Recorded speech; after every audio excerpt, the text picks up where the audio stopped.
Hello everyone, welcome to our channel. So last video में हमने इसी चैप्टर के कुछ एमसीक्यूज डिस्कस करे थे। अब हम कुछ टॉप 10 क्वेश्चंस डिस्कस करने वाले हैं।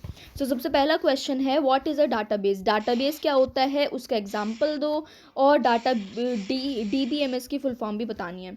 तो डाटाबेस क्या है, ये एक कलेक्शन है रिलेटेड इंफॉर्मेशन, मतलब कोई भी आपके पास इंफॉर्मेशन है, अगर आप उसे ऑर्गेनाइज करें टेबल्स के रूप में, जैसे कि आपके फॉर एग्ज़ाम्पल आप क्लास टीचर है और आपके पास कई सारे 50 स्टूडेंट्स पढ़ रहे हैं, तो उनके आपको मार्क्स वगैरह, साइंस के बच्चों के मार्क्स है, मैथ्स के मार्क्स है, एसएसटी के मार्क्स है, मतलब 7 सब्जेक्ट्स के आपको मार्क्स एक ऑर्गेनाइज्ड तरीके से रखने हैं। तो आप कौन सा सबसे सूटेबल मेथड होगा, टेबल सबसे सूटेबल मेथड होगा कि यहाँ हम बच्चे का नाम लिखेंगे, जैसे कि अंजलि है बच्चे का नाम, उसके मैथ्स में 70 आए हैं और इंग्लिश में 80 आए हैं, उसके 90 आए हैं। तो इस तरीके से बिल्कुल डायरेक्ट हमें दिखता रहेगा, एक ऑर्गेनाइज्ड तरीके से हम लिख रहे हैं। तो दोबारा से इसके बिल्कुल साथ के साथ ही याद करते हुए चलना है हमें। डाटाबेस क्या है, database a collection of related information, एक कलेक्शन होना इंफॉर्मेशन का, a collection of related information organised as tables is known as a database. अब देखो इसका एग्जांपल क्या हो गया, INGRES। देखो मैं सबसे सुटेबल बताऊं तो माई एसक्यूएल लिख लो, और एक होता है माइक्रोसॉफ्ट एक्सेस। ये दो याद कर लो, बहुत ही ज़्यादा आसान है। ये INGRES कैसे ये याद करोगे, ठीक है। माई एसक्यूएल सबसे ज़्यादा ईजी है और एक माइक्रोसॉफ्ट एक्सेस, ठीक है। ये दो एग्जांपल्स आप देख सकते हैं, ठीक है। नेक्स्ट देखते हैं डीबीएमएस की फुल फॉर्म क्या है, डाटाबेस मैनेजमेंट सिस्टम। ये computer based record keeping system होता है, मतलब कंप्यूटर के अंदर ये डला हुआ होता है कि वो सारे रिकॉर्ड को सेव कर रहा है, ठीक है।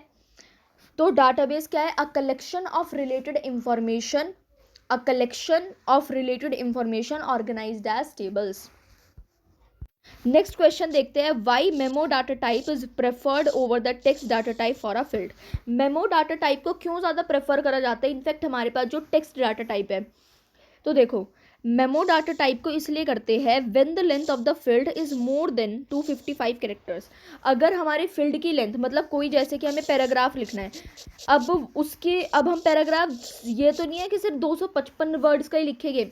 The text data type is not capable of storing the project description because its length cannot be more than 255 characters, so the memo data type is preferred over the text data type. अब देखो memo data type को क्यों use करा जाता है text data type से, वो इसलिए, देखो समझो बिल्कुल अच्छे से। टेक्स्ट डाटा टाइप के अंदर क्या चीज़ है कि हम अपनी फील्ड की लेंथ 255 कैरेक्टर से ज़्यादा नहीं रख सकते हैं। अब तुम खुद सोचो, जैसे कि तुम एक ऑफिस में काम कर रहे हो, तुम्हारे बॉस ने बोला है कि कोई भी प्रोजेक्ट तुम्हें बनाना है। अब जैसे कि नेटवर्क मार्केटिंग पर तुम्हें प्रोजेक्ट दिया गया है। अब ऐसा तो ज़रूरी नहीं है कि तुम अपने पीपीटी के अंदर सिर्फ 255 वर्ड ही लिखोगे। 255 तो बहुत कम है, तुम्हें तो कितने सारे वर्ड्स, थाउजेंड्स ऑफ वर्ड्स लिखने तुम्हें पड़ेंगे। लेकिन 255 कैरेक्टर्स के अंदर हम अपने काम को समराइज नहीं कर सकते हैं। वो इससे ज़्यादा जो टेक्स्ट डाटा टाइप है वो बहुत कम स्टोर कर पाता है डाटा को। इसी वजह से मेमो डाटा टाइप ज़्यादा वर्ड्स को स्टोर कर सकता है, मतलब 2000, 3000, 4000 इतने सारे वर्ड्स को स्टोर कर सकता है। इसलिए हम मेमो डाटा टाइप को ज़्यादा प्रेफर करते हैं as compare to the text data type. So repeat करेंगे, when the length of the field is more than 255 characters, the text data type is not capable of storing the project description, is not capable of storing the project description because its length cannot be more than 255 characters, क्योंकि उसकी जो length है वो 255 character से ज़्यादा नहीं हो सकती है। इसी वजह से मेमो डाटा टाइप को प्रेफर करा जाता है टेक्स्ट डाटा टाइप की। बड़ी सिंपल सी बात है, क्योंकि टेक्स्ट डाटा टाइप सिर्फ 255 कैरेक्टर्स ही सेव कर सकता है अपने अंदर, स्टोर करने की उसके पास इतनी कैपेबिलिटी है, और मेमो डाटा टाइप ज़्यादा स्टोर कर सकता है। इसी वजह से हम उसे ज़्यादा प्रेफर करते हैं। अब देखो नेक्स्ट क्वेश्चन देखते हैं। दामिनी एक प्रोग्रामर है एक इंस्टीट्यूट के अंदर, और उसे बोला गया है कि वो रिकॉर्ड को हैंडल करे, मतलब बच्चों के उसे इंफॉर्मेशन सारी स्टोर करके रखनी है। कोई भी 5 फील्ड्स बताओ, 5 fields name and their data type of student database. अब कोई भी 5 फील्ड नेम बताओ और उनके डाटा टाइप भी बताओ उस डाटाबेस के। आंसर हम क्या लिखेंगे, फील्ड नेम, एक उसने हमसे क्या पूछा है, फील्ड नेम बताने हैं, 5 फील्ड नेम और 5 डाटा टाइप। फील्ड नेम हम क्या रख सकते हैं, बच्चे का, अब कोई भी बच्चा है उसका क्या, ये तो तुम ना बहुत ही आसान क्वेश्चन पूछा गया है, काश ये तुम्हारे आईटी के ही एग्जाम में आ जाए, बहुत ही आसान क्वेश्चन है। क्योंकि देखो कोई भी स्टूडेंट का अगर तुम्हें कोई ऐसे बनाने के लिए बोल दिया फील्ड नेम और ये डाटा टाइप, तो बहुत ही आसान है। रोल नंबर, बच्चे एक स्कूल से रिलेट कर पाओगे तुम, रोल नंबर है एक बच्चे का, नाम होगा, क्लास, सेक्शन, जेंडर, जेंडर हम लिख सकते हैं। अब देखो रोल नंबर में ये गलती मत करना कि रोल नंबर में तुम टेक्स्ट लिख कर आ जाओ। अब रोल नंबर क्या होता है, नंबर वाला होता है वो, 1 2 3 4, तो इसके अंदर आप नंबर डालोगे, लिखोगे नहीं कि हम रोल नंबर लिख रहे हैं 199, ऐसा तो नहीं होगा ना। उसके अंदर आप नंबर्स इंक्लूड करेंगे। नेम आप अपने टेक्स्ट लिखेंगे, उसके अंदर आपका नाम 1 2 3 नहीं है, टेक्स्ट लिखेंगे। क्लास, टेक्स्ट, 10th क्लास में है आप, 10th 11, कुछ इस तरीके से। अब टेक्स्ट सेक्शन में भी आप टेक्स्ट लिखेंगे, ABCD। अब जेंडर आपका मेल है फीमेल है, इसे आप 1 2 3 तो नहीं लिख सकते, ठीक है। तो role number, name, class, section and gender, roll number number में लिखते हैं, इनका डाटा टाइप भी ये सामने लिखा हुआ है। अब देखो नेक्स्ट क्वेश्चन, अब हम देखते हैं, create a table of student. आपको एक टेबल ऑफ स्टूडेंट बनानी है इस फॉलोइंग टेबल इंस्टेंस को लेकर। कॉलम का नाम दिया हुआ है, कॉलम नेम आईडी, यहाँ पर है आपकी ID, name stream ID, data type देखो आईडी क्या है, इंटीजर। आईडी देखो हमेशा ना मेरे हिसाब से डाटा टाइप के अंदर आप इंटीजर लिखो, जब कोई भी नंबर से रिलेटेड आएगा तो इंटीजर लिख दो, क्योंकि इंटीजर के अंदर हर एक नंबर इंक्लूड करा जाता है। अब देखो जैसे कि किसी का रोल नंबर 01 होता है, देखो जब 1 2 3 4 5 6 7 8 9 10 होता है, तो उस टाइम पर ना आप किसी भी ऑफिशियल वर्क के अंदर आप 01 लिखते हैं। अब कोई 1000 तक अगर कोई ये रोल नंबर की लिस्ट जा रही है तो आप 001 लिखेंगे, इससे ये पता लग जाता है कि 4 डिजिट तक के यहाँ पर वो है। इसी वजह से आप नंबर्स मत लिखिए खाली, क्योंकि नंबर में फिर क्या पता 0 इसके अंदर 9 इंक्लूड हो, तो 0 इज शुड बी इंक्लूडेड। इसी वजह से इंटीजर का ज़्यादा यूज़ करना, ठीक है। डाटा टाइप के अंदर आप इंटीजर लिख के आइएगा,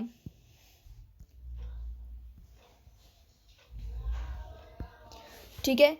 ID, name, stream ID and ID आप इंटीजर लिखेंगे, आईडी का डाटा टाइप इंटीजर। नेम आपका वर्कर, इसके अंदर नेम में भी आप वर्कर ही लिख के आना, आई विल नॉट सजेस्ट कि आप उसके अंदर टेक्स्ट वगैरह लिख कर आए, उसका data type worker. Stream ID integer. अब इसकी लेंथ कितनी दी हुई है कि आपको इतनी मैक्सिमम लेंथ रखनी है। नेम आपको, नेम 15 अक्षरों का यहाँ पर एक लेंथ रखी हुई है कि आप 15 से ज़्यादा अक्षर नहीं लिख सकते हैं इसके अंदर।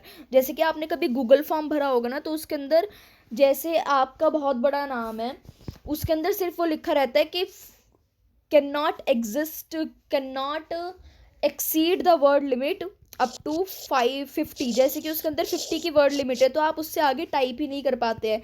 जैसे आपने व्हाट्सएप के अंदर कोई भी मैसेज वगैरह, for example let me show you, देखो जैसे कि व्हाट्सएप के अंदर हम इससे आगे टाइप नहीं कर पा रहे, यहाँ पर वर्ड लिमिट आपकी इतनी ही दी हुई है, ठीक है।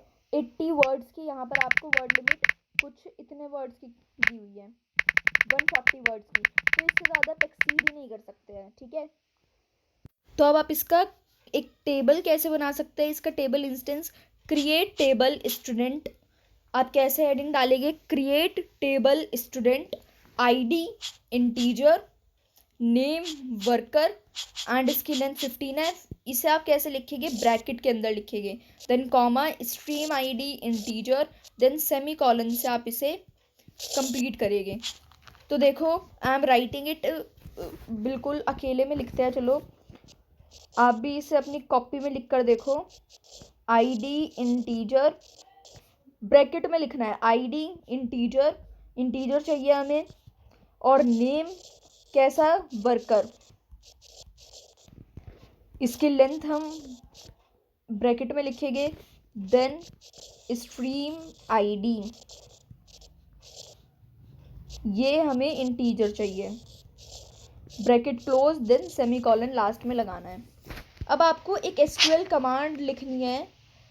आप एक टेबल क्रिएट कर रहे हैं बैंक के लिए, जिसका स्ट्रक्चर यहाँ पर दिया हुआ है, फील्ड नेम, आईडी नंबर, ये इंटीजर, साइज इसका 10 है, नेम वर्कर 20 इसका साइज है, बी डेट मतलब बर्थ डेट, आपकी डेट के अंदर लिखी जाएगी, मतलब कुछ इस तरीके से आपकी डेट लिखी जाएगी, ठीक है। एड्रेस वर्कर, तो ये इसका साइज इतना दिया हुआ है। अब कॉन्स्टेंट भी दिया हुआ है यहाँ पर प्राइमरी की। तो एसक्यूएल कमांड आप कैसे लिखेंगे, the SQL command to create a table as per the given structure is as follows, ये ना आप इस तरीके से लिखेंगे। अब देखो माई एसक्यूएल, अब आपको एसक्यूएल कमांड बनानी है, तो आप ऐसे करके कोड लिखेंगे, माई एसक्यूएल, देन इस तरफ मुंह करके create table bank, create table, और टेबल का नाम क्या है, टेबल का नाम हमने रखा है bank, create table bank, table का नाम क्योंकि दिया हुआ है ना, create table bank, ID number integer 10, primary की जो आपको दिया हुआ है ना, जो ये कांस्टेंट दिया हो जाएगा, इसे आप कैपिटल में लिख कर आएंगे, then comma, name worker 20, B date, address worker and 50, देन यहाँ पर लास्ट में सेमीकोलन ज़रूर लगना है। दोबारा से हम इसे लिख कर देखते हैं, सो डैट आपकी बिल्कुल अच्छे से प्रैक्टिस होगी। कैसे लिख कर आएंगे आप लोग, देखो, my SQL create table bank, ठीक है, क्रिएट टेबल बैंक, इसके अंदर देखो यहाँ पर क्रिएट टेबल बैंक, फिर मतलब सेम आप ऐसे लिख देना, आईडी नंबर इंटीजर, ये सब कुछ, ठीक है। नेक्स्ट अब हम देखते हैं, ये यहाँ पर आपको इंफॉर्मेशन दी हुई है, ये इस इंफॉर्मेशन को आपको इंसर्ट करना है, तो इंसर्ट का कोड अलग होगा, ठीक है। Insert some information into the table college, table का नाम है college, whose structure is given below, जिसका स्ट्रक्चर नीचे दिया हुआ है, roll number, name, class and branch. आप कमांड में क्या लिखेंगे, आंसर में माई एसक्यूएल, फिर इंसर्ट करना है, देखो क्वेश्चन में बोला था इंसर्ट करना है, और यहाँ पर क्रिएट करनी थी आपको टेबल, इसलिए आप यहाँ पर आपने क्रिएट टेबल लिखा है। Insert into college, roll number, bracket open ज़रूर करना है, roll number, comma, name, comma, class, comma, branch, ठीक है। अब वैल्यूज़ क्या दी हुई है, values 2, Vikas 12 and science. Second, insert into college, role number, name, class, branch, और यहाँ वैल्यूज़ भी आप लिख सकते हैं, 3 राज, 10 साइंस। जो ये आपके ये ब्रांच वगैरह होगी ना, इसे आपको कॉमा के अंदर लिखना है, ठीक है। ऐसा वैल्यूज़ करके लिखेगी, जब आपका पूरा कमांड हो जाए तब लास्ट में आपको सेमीकोलन लगाना है, इसलिए हमने यहाँ नहीं लगाया, लास्ट में ही लगाना है जब आपका कोड पूरा कंप्लीट हो जाए, ठीक है। तो वैल्यूज़ आप कैसे लिखेंगे, वैल्यूज़ 3, ये कोई भी रेंडमली उठाए गए हैं, जो आपके नेम वगैरह हो गए उसे आप कैपिटल में लिखेंगे, 10, देन साइंस।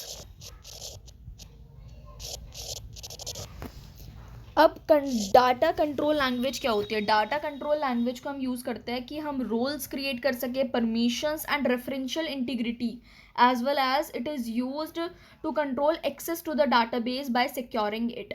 तो डाटा कंट्रोल लैंग्वेज क्या होती है, डाटा कंट्रोल लैंग्वेज को हम यूज़ करते हैं रोल्स, परमिशंस और रेफरेंशियल इंटीग्रिटी को बनाने के लिए। Data control language is use to create roles, permissions and referential integrity as well as it is used to control access को कंट्रोल करने के लिए डाटाबेस के अंदर, मतलब जो एक्सेस है उसे कंट्रोल करने के लिए डाटाबेस के अंदर उसे सिक्योर करके इन एसक्यूएल कमांड्स को हम यूज़ कर सकते हैं सिक्योरिटी प्रोवाइड करके टू डाटाबेस ऑब्जेक्ट्स। ये जो कमांड्स है आर ग्रांट एंड रिवोक, ये कमांड्स ग्रांट एंड रिवोक होती है।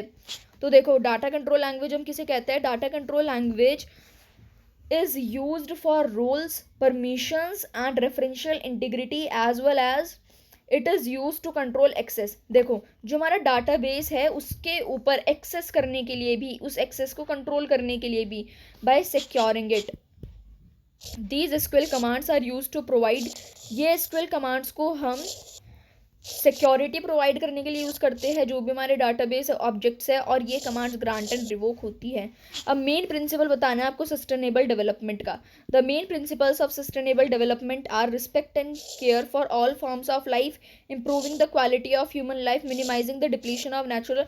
सस्टेनेबल डेवलपमेंट तो आपने क्लास 10th की ज्योग्राफी की चैप्टर 1 में वहाँ आपने पढ़ा है सस्टेनेबल डेवलपमेंट, इससे तो बहुत ज़्यादा फैमिलियर आपको हो जाना चाहिए इस टॉपिक से।